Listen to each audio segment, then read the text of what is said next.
उम्मीद करते हैं सभी बेहतरीन होंगे और अपने घर पर बहुत ही बेहतरीन ढंग से रह रहे होंगे। आज हम सामान्य अध्ययन सीजीएल टीयर 1 का previous year question set number 15 लेकर के आए हैं, जो कि सभी परीक्षा के लिए महत्वपूर्ण है। आप इस सीजीएल के प्रश्न से आप बहुत सारे प्रश्न परीक्षा की तैयारी भी साथ साथ कर सकते हैं।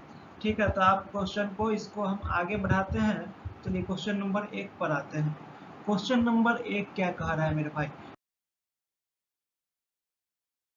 क्वेश्चन नंबर 1 कह रहा है, निम्नलिखित में से कौन सा बायोस्फीयर रिजर्व भारत सरकार द्वारा पहले स्थापित किया गया था? तो मेरे भाई ऑप्शन है आपका मन्नार बायोस्फीयर रिजर्व के खाड़ी, ऑप्शन 2 है नीलगिरी बायोस्फीयर रिजर्व, ऑप्शन 3 है Nanda Devi biosphere reserve, option 4 है सुंदरबन बायोस्फीयर रिजर्व। तो मेरे भाई इसमें सही उत्तर क्या है? जल्दी से बताइएगा, इनमें सही उत्तर क्या है? तो इसका सही उत्तर क्या हो जाएगा? Nilgiri biosphere reserve. यानी कि निम्नलिखित में से नीलगिरी बायोस्फीयर रिजर्व भारत सरकार द्वारा पहले स्थापित किया गया था। यानी कि इसका ऑप्शन नंबर 2 इसका क्या हो जाएगा? सही उत्तर है। चलिए अब हम जानते हैं नीलगिरी बायोस्फीयर रिजर्व के बारे में। चलिए भाई, जो नीलगिरी बायोस्फीयर रिजर्व एक हिल्स इस टाइप से दिखाई देता है जो आपके फोटो में लगी हुई है। यह फोटो है ना, इसी टाइप का क्या दिखाई देता है? ये नीलगिरी बायोस्फीयर रिजर्व दिखाई देता है। ये नीलगिरी बायोस्फीयर रिजर्व का मैप है, जो कि कहाँ-कहाँ से फैला हुआ है ये भी आपको बता रहा है। तो नीलगिरी बायोस्फीयर रिजर्व पूरे तमिलनाडु, केरल और कर्नाटक में फैला हुआ है। चलिए अब नीलगिरी बायोस्फीयर रिजर्व के बारे में कुछ बेहतरीन बातें जानते हैं। तो नीलगिरी बायोस्फीयर रिजर्व दक्षिण भारत के पश्चिमी घाटों और नीलगिरी हिल्स रेंज में एक अंतर्राष्ट्रीय बायोस्फीयर रिजर्व है। क्या है? नीलगिरी बायोस्फीयर रिजर्व क्या है? दक्षिण भारत के पश्चिमी घाटों और नीलगिरी हिल्स रेंज में एक अंतर्राष्ट्रीय बायोस्फीयर रिजर्व है। नीलगिरी उपसमूह पश्चिमी घाट का एक हिस्सा है, जिसे 2012 में यूनेस्को द्वारा विश्व धरोहर घोषित किया गया था। किसके द्वारा विश्व धरोहर घोषित किया गया था? यूनेस्को द्वारा। भाई इसको हम इरेज कर देते हैं बढ़िया तरीका से, समझ में नहीं आ रहा होगा। चलिए इसको हम क्या करते हैं? इरेज कर देते हैं। क्या कहाँ गया इरेज?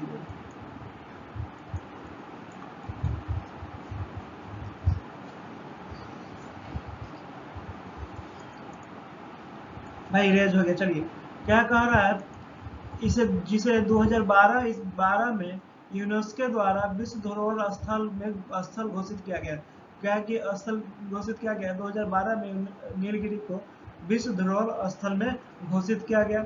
यह भारत का सबसे पुराना वन संरक्षित क्षेत्र है। यह भारत का सबसे पुराना वन संरक्षित क्षेत्र है कि नहीं भाई? जो पूरे तमिलनाडु, कर्नाटक और केरल में फैला हुआ है। नीलगिरी कहाँ कहाँ फैला हुआ है? तमिलनाडु, कर्नाटक और केरल में फैला हुआ है। इसमें अरालम, मधुमलाई, मुकुर्ती, नागरहोल, बांदीपुर और साइलेंट वैली जैसे राष्ट्रीय उद्यान भी आते हैं।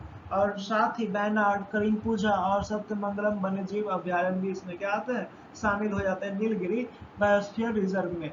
चलिए अब हम नीलगिरी बायोस्फीयर रिजर्व के बारे में थोड़ा और जानते हैं। मानव और जीव मंडल कार्यक्रम के तहत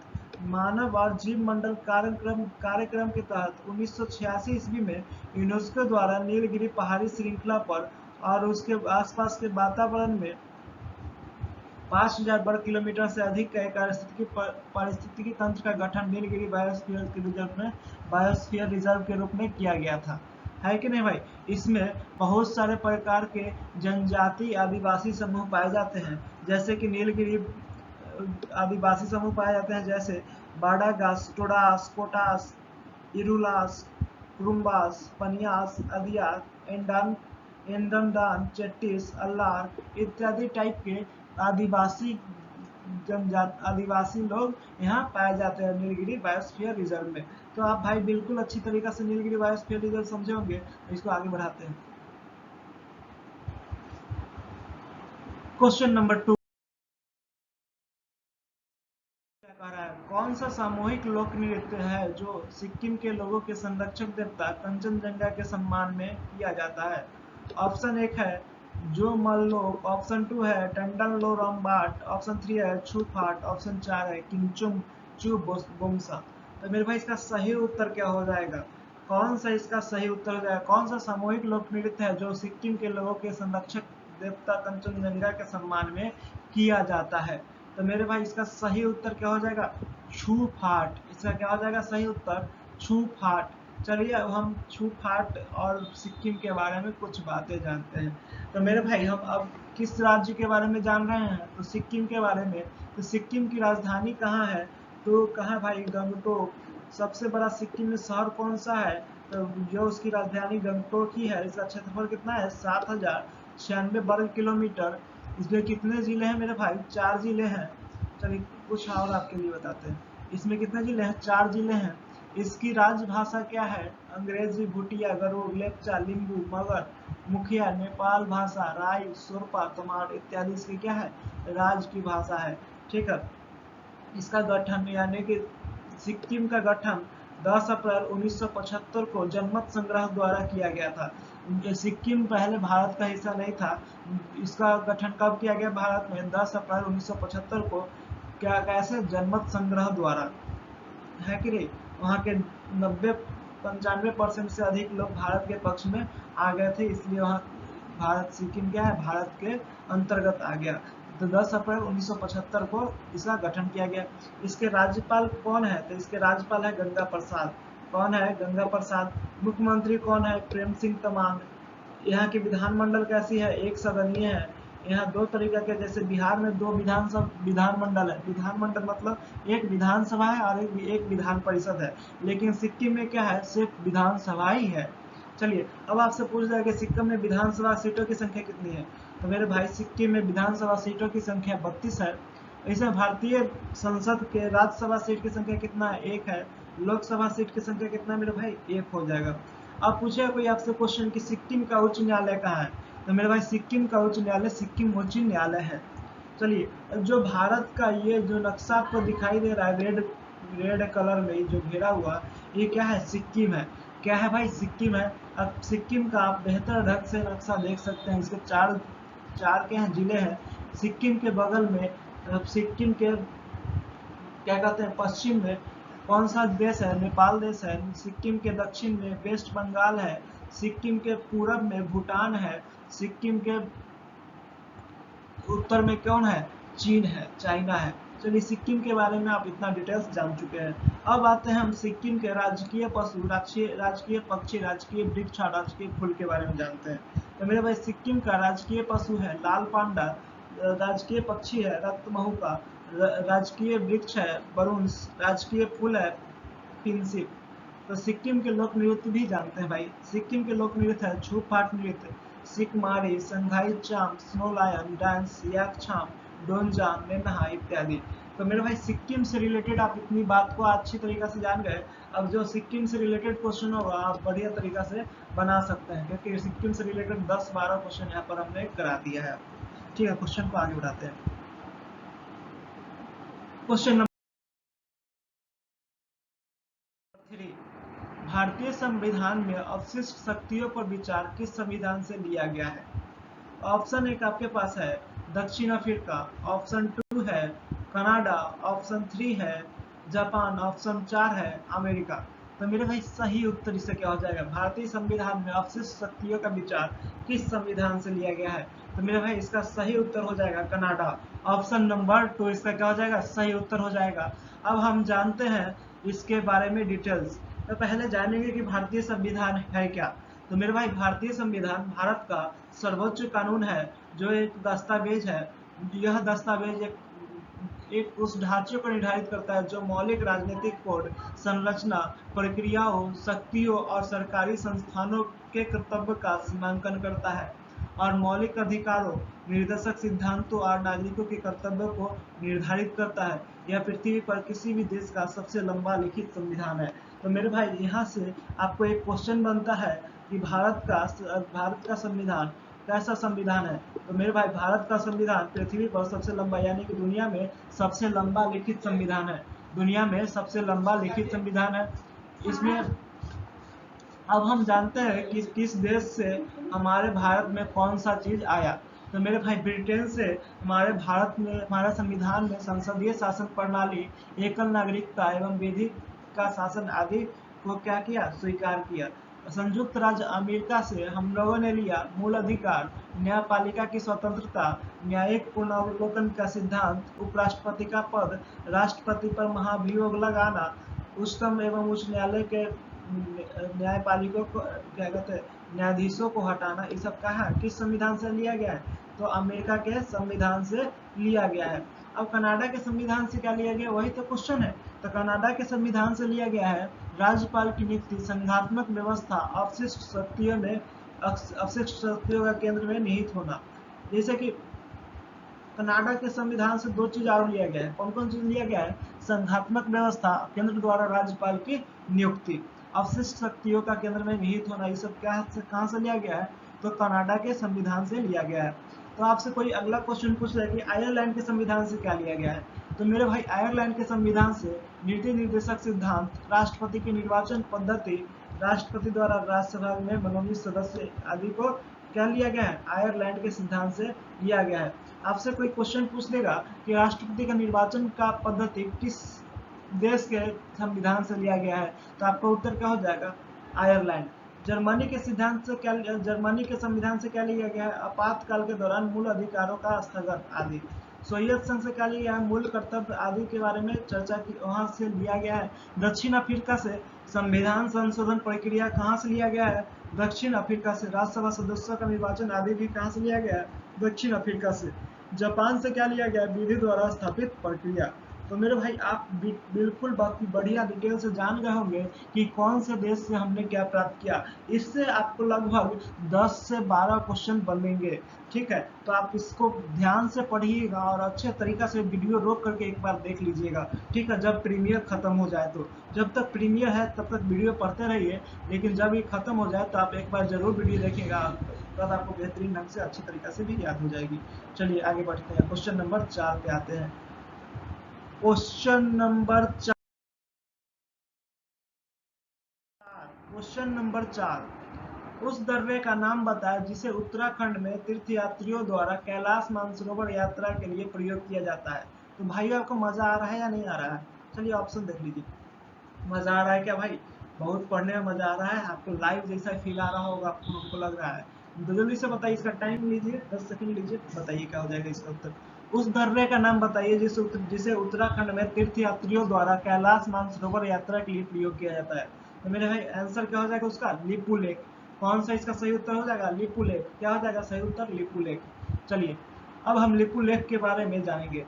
ये जो मैप दिखाई दे रहा है क्या है, लिपू लेक दर्रा का है, क्या है, लिपू लेक पास है। ये जो आपको दिखाई दे रहा है, ये जो लाइन लिपू लेक पास है, ये क्या है, लिपू लेक पास का मैप है ये, ठीक है। लिपू लेक भारत के उत्तराखंड राज्य और चीन के तिब्बत क्षेत्र के सीमा पर एक हिमालयी दर्रा है।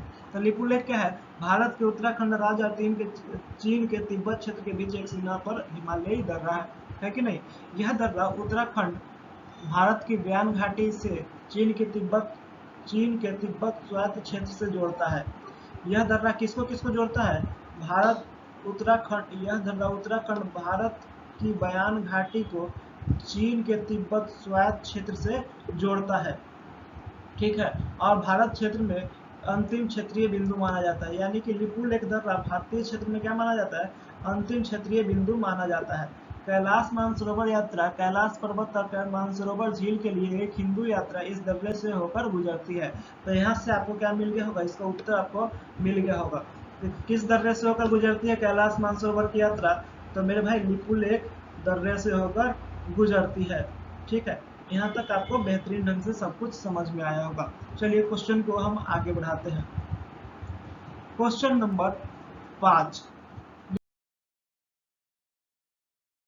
निम्नलिखित में से कौन सा बकमिस्टर फ्लोरीन का एक रूप है। ऑप्शन 1 है आपके पास बेरोन, ऑप्शन 2 लोहा, ऑप्शन 3 फास्फोरस, ऑप्शन 4 कार्बन। तो इसका सही उत्तर क्या हो जाएगा मेरे भाई, कार्बन। इसका सही उत्तर क्या हो जाएगा, कार्बन।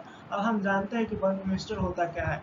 बंकमिस्टर फ्लोरीन तो मेरे भाई ये जो आपको मैप, ये जो फुटबॉल दिखाई दे रहा है, बंकमिस्टर का क्या है स्ट्रक्चर है, इस टाइप का क्या होता है, बंकमिस्टर फ्लोरीन होते हैं। ठीक है, बंकमिस्टर फ्लोरीन एक प्रकार का फ्लोरीन है जिसका सूत्र C60 होता है।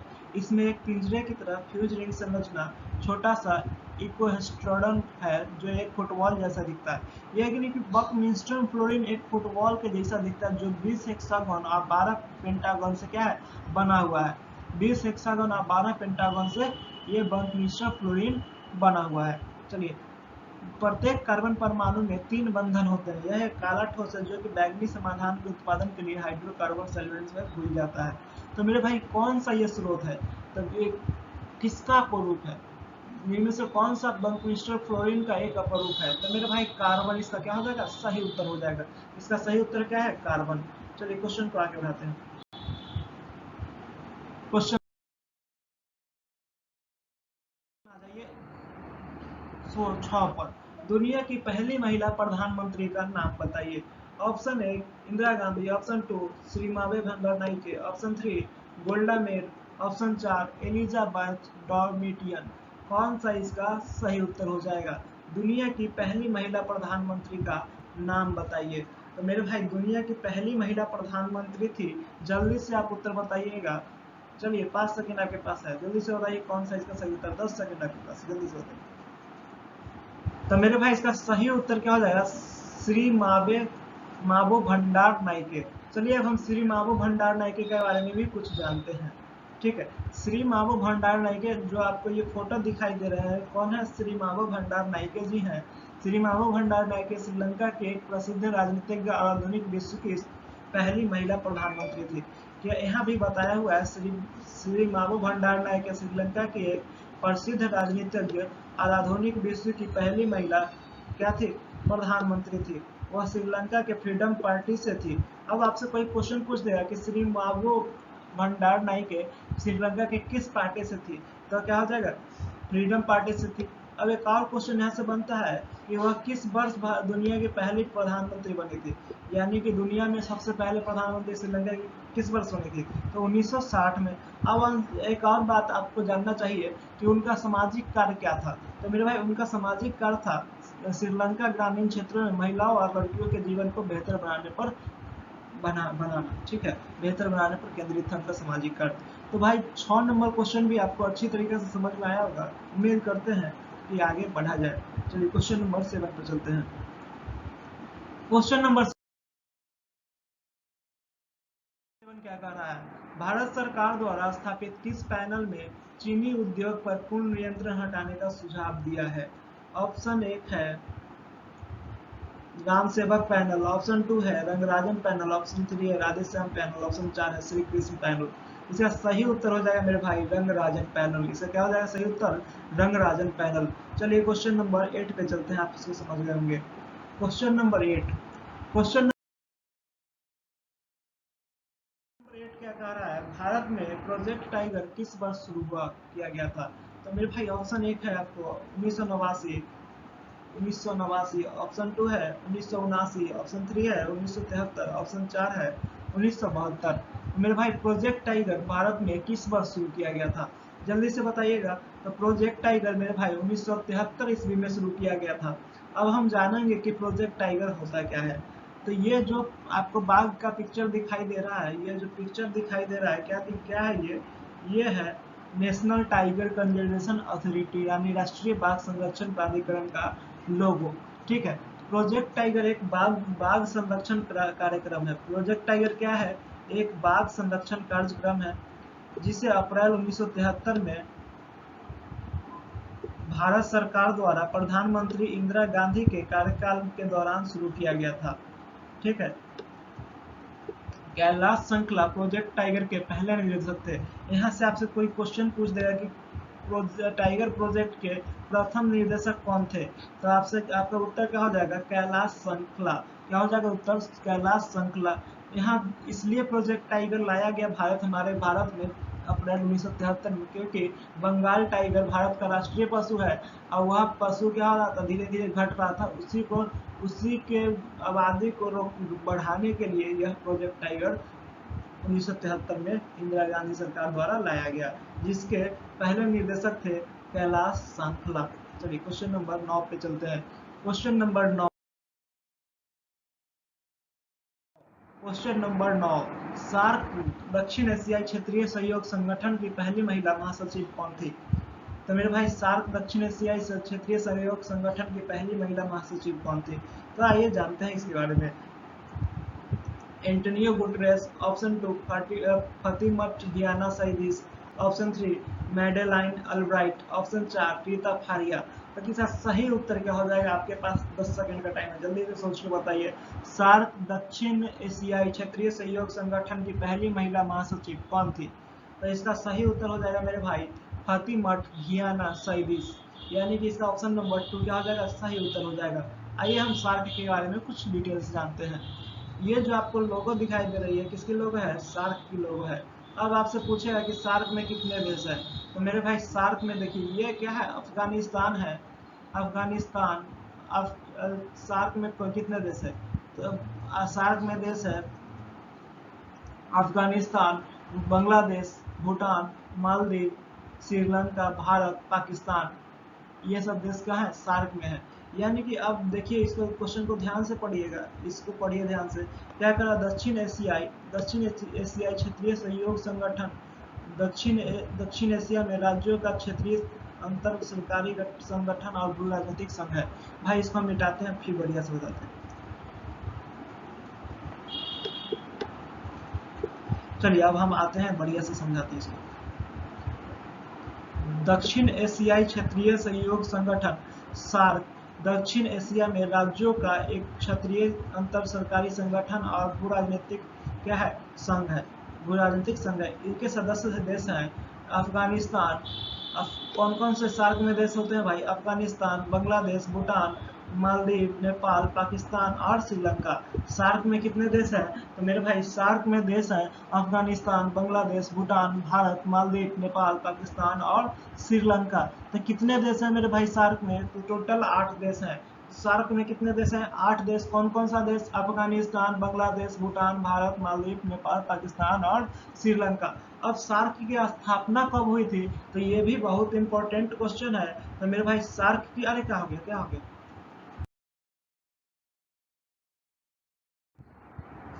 भाई आप पढ़ लीजिएगा उसको, वीडियो रोक करके। क्या हो गया? अपने आप गैप हो चुका है वो, ठीक है, पता नहीं कैसे हो गया। सार्क का मुख्यालय कहाँ है? तो सार्क का मुख्यालय काठमांडू में है। चलिए अब इसमें हम बढ़ाते हैं क्वेश्चन नंबर 10 को आगे। निम्नलिखित में से कौन सा सार्वजनिक क्षेत्र के उपक्रम को फरवरी 2013 में महारत्न का दर्जा दिया गया? Option 1 BHEL, option 2 ONGC, option 3 OIL, option 3 CIL। इसका सही उत्तर क्या हो जाएगा? तो मेरे भाई इसका सही उत्तर हो जाएगा BHEL। अब हम जानते हैं BHEL क्या है। तो मेरे भाई BHEL का फुल फॉर्म होता है Bharat heavy electricals limited. Bharat heavy electrical limited नई दिल्ली, भारत में स्थित भारत सरकार के स्वामित्व वाला इंजीनियरिंग और विनिर्माण उद्यम है। कौन सा उद्यम है? इंजीनियरिंग और विनिर्माण उद्यम है। यह भारत सरकार के भारी उद्योग का सार्वजनिक उद्यम मंत्रालय के स्वामित्व में है। इसकी स्थापना कब हुई थी? 1964 में ईस्वी 1964 ईस्वी में हुई थी। भेल भारत का सबसे बड़ा बिजली उत्पादन उपकरण निर्माता भी है। यानी कि वर्ष 2013 में महारत्न का दर्जा किसे दिया गया? तो भेल को दिया गया। भेल यानी कि भेल का फुल फॉर्म क्या होता है? Bharat heavy electricals limited. तब भाई आप इसको भी अच्छी तरीके से समझ में आ गया होगा आपको। तो क्वेश्चन नंबर किस पे चलते हैं? 11 पर। क्वेश्चन नंबर 11 क्या कह रहा है? सिक्किम के लिंबू समुदाय के प्रारंभिक वाद्य यंत्र हैं। ऑप्शन 1 छयाबुंग, ऑप्शन 2 जियोरुम सीली, ऑप्शन 3 नौमाती, ऑप्शन 4 चुटके।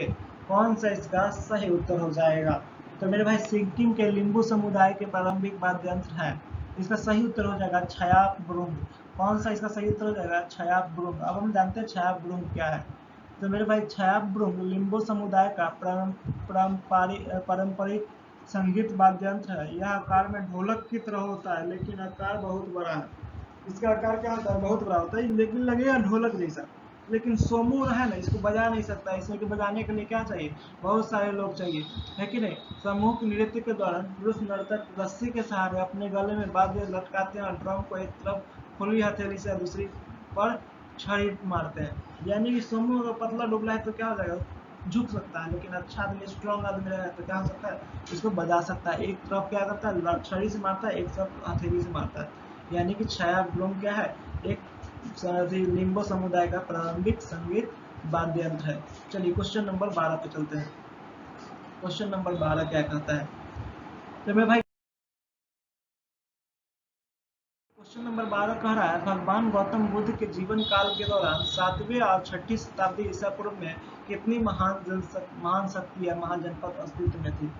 तो मेरा भाई ऑप्शन है आपका 16, ऑप्शन 2 है 13, ऑप्शन 3 है 11, ऑप्शन 4 है 17। इसका सही उत्तर क्या हो जाएगा, तो मेरे भाई इसका सही उत्तर हो जाएगा, देखते हैं, आइए देखते हैं। सही उत्तर हो जाएगा इसका 16। भगवान गौतम बुद्ध के जीवन काल के दौरान 7वीं और 6ठी शताब्दी ईसा पूर्व में 16 महाजनपद अस्तित्व में थी। अब देख लीजिए, भगवान बुद्ध का भी दर्शन आप कर लीजिए। चलिए क्वेश्चन नंबर 12 हो चुका है, क्वेश्चन नंबर अब 13 पे चलते हैं। क्वेश्चन नंबर क्या कहता है, तो मेरे भाई निम्नलिखित में से किससे फूलों की बहुत तेज सुगंध आती है। क्वेश्चन नंबर 13 क्या कहता है, निम्नलिखित में से किससे फूलों की बहुत तेज सुगंध आती है। ऑप्शन एक है मेरे भाई मिथाइल फ्लोराइड, ऑप्शन 2 मिथायोनिक अम्ल, option 3 methanol, option 4 ethyl acetate.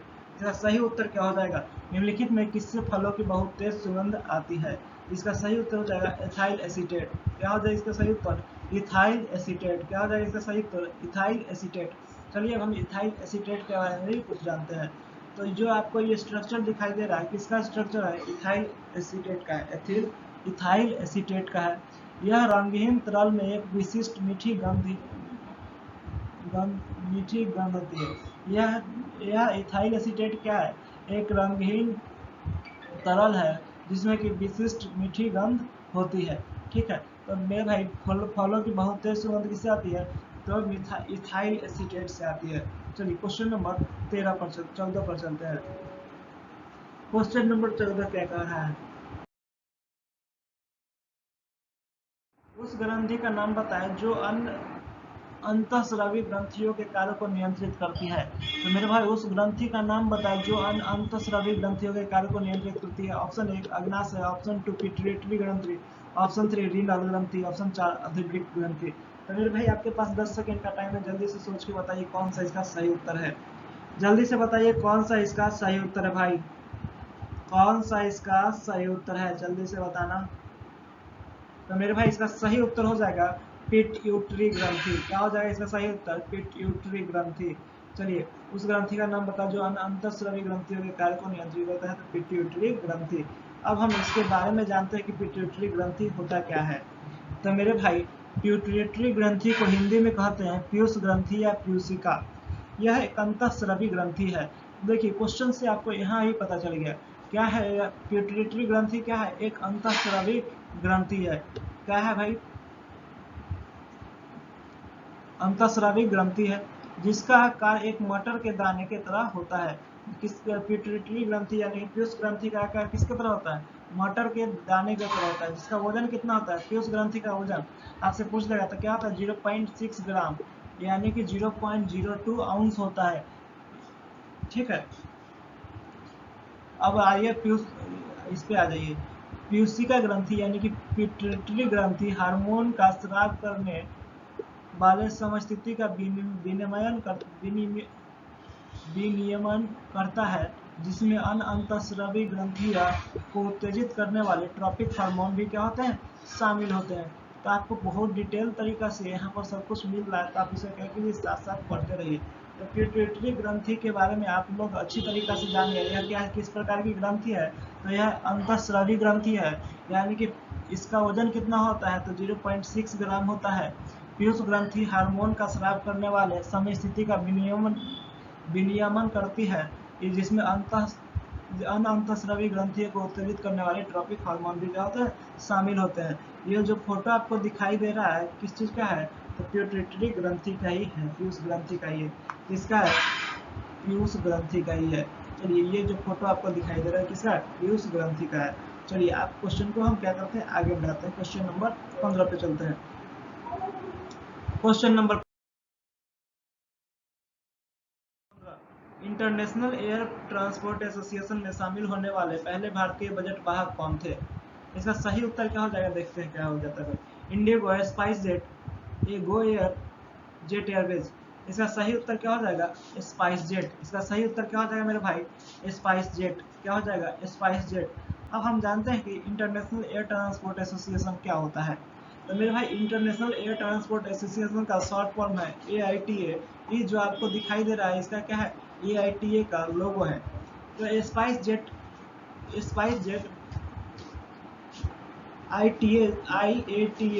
IATA सदस्य बनने वाला भारतीय कम लागत बनने वाला पहला भारतीय कम लागत वाहक है, और भारत में हमारा 5वां सदस्य है। यानी कि स्पाइस जेट क्या है, स्पाइस जेट क्या है भाई, IATA में शामिल होने वाला पहले भारतीय बजट वाहक कौन है, तो स्पाइस जेट है। कौन इसका सही उत्तर देगा, स्पाइस जेट। चलिए क्वेश्चन नंबर 16 पर चलते हैं। निम्नलिखित में से कौन एल्डिहाइड है? Option 1 propanol, option 2 propanone, option 3 propyne, option 4 propanal. तो मेरे भाई इसका सही उत्तर क्या हो जाएगा, निम्नलिखित में कौन सा एल्डिहाइड है? इसका सही उत्तर हो जाएगा प्रोपेनल। क्या हो जाएगा इसका सही उत्तर, प्रोपेनल। चलिए क्वेश्चन को हम आगे बढ़ाते हैं। क्वेश्चन नंबर 17 पे चलते हैं। क्वेश्चन नंबर 17 क्या कहता है, क्वेश्चन नंबर 17 आ गया आपके स्क्रीन पर। क्वेश्चन पूछ रहा है कि चालुक्य वंश के संस्थापक कौन थे? ऑप्शन 1 है नरसिंहवर्मन, ऑप्शन 2 है मंगललासा, ऑप्शन 3 है कीर्तिवर्मन, ऑप्शन 4 है पुलकेशिन प्रथम। तो मेरे भाई चालुक्य वंश के संस्थापक कौन थे? तो चालुक्य वंश के संस्थापक थे पुलकेशिन प्रथम। इसका सही उत्तर क्या हो जाएगा, पुलकेशिन प्रथम। इसका सही उत्तर क्या हो जाएगा, पुलकेशिन प्रथम। चलिए अब हम डिटेल जानेंगे पुलकेशिन प्रथम के बारे में थोड़ा बहुत। चलिए ये जो चालुक्य थे ना भाई, भारत के दक्षिणी क्षेत्र में बहुत बड़े क्षेत्र पर क्या करते थे, राज कर लिए थे। यानी कि ये जो क्षेत्र आपको दिखाई दे रहा है जिसको हम मार्क कर रहे हैं, इतना क्षेत्र, इतने बड़े क्षेत्र पर क्या किए थे, वो चालुक्य सब क्या कर लिए थे, राज्य कर लिए थे। पुलकेशिन प्रथम बताबी आधुनिक बादामी के चालुक्य वंश का पहला संप्रभु शासक था। उन्होंने भारत के पश्चिमी दक्कन क्षेत्र के वर्तमान कर्नाटक और महाराष्ट्र राज्यों के कुछ हिस्सा पर शासन किया था। पुलकेशिन ने बतापी शहर की स्थापना की थी। पुलकेशिन प्रथम ने किसकी स्थापना की थी? तो मेरे भाई इसका सही उत्तर क्या हो जाएगा, बतापी शहर की। किसकी स्थापना की थी, बतापी शहर की स्थापना की थी। किसकी स्थापना की थी, बतापी शहर की। ठीक है, उसके स्थापना की और अपनी संप्रभु स्थिति का दावा करने के लिए उसने अश्वमेध यज्ञ भी किया था। अश्वमेध यज्ञ में होता क्या था कि घोड़ा छोड़ दिया जाता था, जहां तक उसका घोड़ा जाए बिना लड़े हुए तो वहां तक उसका क्या जाता था, जमीन हो जाता था। यानी कि पुलकेशिन प्रथम ने भी क्या किया था, अश्वमेध यज्ञ किया था। उसके द्वारा स्थापित राजवंश ने बाद के वर्षों में प्रागद्वीपीय भारत के एक बड़े हिस्से पर शासन किया है। यानी कि जो पुलकेशिन द्वारा चालुक्य वंश की स्थापना की गई थी, वह भारत के बहुत बड़े हिस्से पर भी क्या किया था, राज किया था। तो चलिए चालुक्य वंश का संस्थापक कौन थे, तो पुलकेशिन प्रथम थे। चलिए क्वेश्चन को आगे बढ़ाते हैं। Question number 18। चलिए क्वेश्चन नंबर 18 क्या कह रहा है, भारत के संविधान का निम्नलिखित में से कौन सा अनुच्छेद समान नागरिक संहिता से संबंधित है?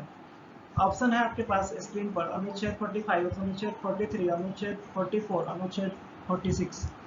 तो मेरे भाई मजा आ रहा है क्लास में कि नहीं आ रहा है, जल्दी से बताइए आप लोग, मजा आ रहा है या नहीं आ रहा है, जी सा आ रहा है या नहीं आ रहा है, जल्दी से बताते रहिएगा। चलिए कौन सा क्वेश्चन इसका सही उत्तर है, भारत के संविधान का निम्नलिखित में से कौन सा अनुच्छेद समान नागरिक संहिता से संबंधित है? तो इसका सही उत्तर क्या हो जाएगा मेरे भाई, अनुच्छेद 44। इसका सही उत्तर क्या हो जाएगा, अनुच्छेद 44। अब हम जानते हैं कि अनुच्छेद 45 क्या कहता है, अनुच्छेद 43 क्या कहता है, अनुच्छेद 46 क्या कहता है। चलिए हम इसको अच्छा तरीका से जानते हैं। तो मेरे भाई अनुच्छेद 43 के तहत, अनुच्छेद किसके तहत, 43 के तहत कर्मकारों के निर्वाह मजदूरी आदि का प्रावधान किया गया है। भारतीय संविधान में अनुच्छेद 43 के तहत क्या किया गया है, तो कर्मकारों के निर्वाह मजदूरी आदि का प्रावधान किया गया है। अब आपसे क्वेश्चन था कि भारतीय संविधान का निम्नलिखित में से कौन सा अनुच्छेद समान नागरिक अधिकार संहिता से संबंधित है? तो इसका सही उत्तर क्या था? अनुच्छेद 44। तो देखिए अनुच्छेद 44 भी क्या कर रहा है, वही कर रहा है। अनुच्छेद 44 के तहत नागरिकों के लिए एक समान आचार संहिता का प्रावधान किया गया है। क्या किया गया? एक समान आचार संहिता का प्रावधान किया गया है। ठीक है कि नहीं? चलिए है। अब क्वेश्चन नंबर अनुच्छेद 45 क्या कहता है? तो मेरे भाई अनुच्छेद 45 के तहत 6 वर्ष या कम की आयु के बच्चों के लिए प्रारंभिक विद्यालय शिक्षा बाल्यावस्था देख रेख शिक्षा का बंद किया गया है। यानी कि अनुच्छेद 45 में क्या कह रहा है? अनुच्छेद 45 में क्या कहा गया है? तो 6 वर्ष से कम आयु के बच्चों के लिए प्रारंभिक बाल्यावस्था देख रेख और शिक्षा का बंद किया गया है। चलिए क्वेश्चन नंबर 46 पे चलते हैं। क्वेश्चन नंबर 46 क्या कह रहा है? अनुच्छेद 46 के तहत अनुसूचित जाति जनजाति तथा अन्य दुर्बल वर्गों के शिक्षा और अर्थ संबंधी हितों की अभिवृद्धि का भी वर्णन किया गया है। किसके तहत? अनुच्छेद 46 के तहत क्या किया गया है? अनुसूचित जाति अनुसूचित जनजाति तथा अन्य दुर्बल वर्गों के शिक्षा और अर्थ संबंधी हितों की अभिवृद्धि का वर्णन इसमें किया गया है। भारत के संविधान का निम्नलिखित में से कौन सा अनुच्छेद समान नागरिक संहिता से संबंधित है? तो अनुच्छेद 44। क्या उसका सही उत्तर हो जाएगा? अनुच्छेद 44। चलिए क्वेश्चन को हम आगे बढ़ाते हैं। क्वेश्चन नंबर 19 पे आते हैं। क्वेश्चन नंबर 19 क्या कह रहा है? विशेष ओलंपिक विश्व खेल 2019 का उद्घाटन कहाँ किया गया था? तो इसका सही उत्तर क्या हो जाएगा? विशेष ओलंपिक विश्व खेल 2019 का उद्घाटन कहाँ किया गया था? ऑप्शन 1 ऑस्ट्रिया, ऑप्शन 2 है जर्मनी, ऑप्शन 3 है स्वीडन, ऑप्शन 4 है अबू धाबी। इसका सही उत्तर क्या हो जाएगा? तो इसका मेरे भाई विशेष ओलंपिक विश्व खेल 2019 का उद्घाटन अबू धाबी में किया गया था। कहाँ किया गया था? अबू धाबी में किया गया था। चलिए अब अबू धाबी के बारे में, इस विशेष ओलंपिक विश्व खेल के बारे में हम जानते हैं। तो मेरे भाई स्पेशल ओलंपिक वर्ल्ड गेम था जो अबू धाबी 2019 में उद्घाटन किया गया था, जिसका यही उसका क्या है? लोगो है। ये क्या है? उसका लोगो है। आप इसको ध्यान से देखिए। Special Olympics world games Abu Dhabi 2019 विशेष ओलंपिक विश्व ग्रीष्मकालीन खेल विशेष ओलंपिक आंदोलन की परंपरा में बौद्धिक विकलांग एथलीटों के लिए एक विशेष ओलंपिक बहु खेल आयोजन किया गया था।